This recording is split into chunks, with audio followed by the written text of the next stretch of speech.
Okay, so moving on down from there, we have our aux sends, which allow us to send varying amounts of whatever's coming down this channel, which is kick drum in this example, out to various places. And it might be a monitor send, or it might be an effects. In this case, we have internal effects and external effects within this mixer.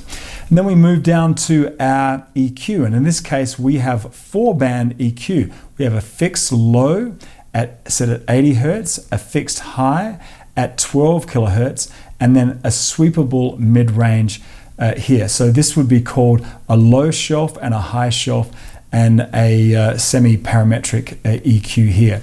And typically on all of these, they have like a center detent, like it kind of clicks together at the 12 o'clock position. That means in this case of this 80 Hertz, you're neither boosting or attenuating that 80 Hertz point there. But if you wanted to boost up some of the fundamentals of that kick drum, you could move it to the right. I think in this case it goes all the way up to 15 dB, or you could pull down up to 15 dB of this 80 Hertz right there. And the same thing on the top shelving, we can boost up 12 kilohertz all the way to the right, or we can pull down 12 kilohertz. Actually, let's listen to this.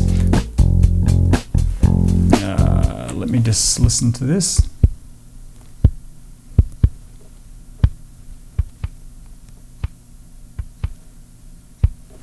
And then the top end, you can hear more of that beta.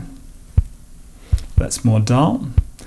And then the middle one here allows you to do the same thing, boost mid-range or cut mid-range, but it also allows you to sweep that around. So let me boost that up, and then we sweep through our lower mids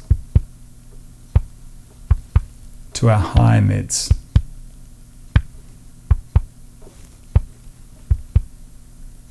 So in this case, with all of these set all the way up the middle, the blue knobs are the actual gain of the frequency. So in other words, the gain of the low EQ, the gain of the high EQ, and the gain of the mid.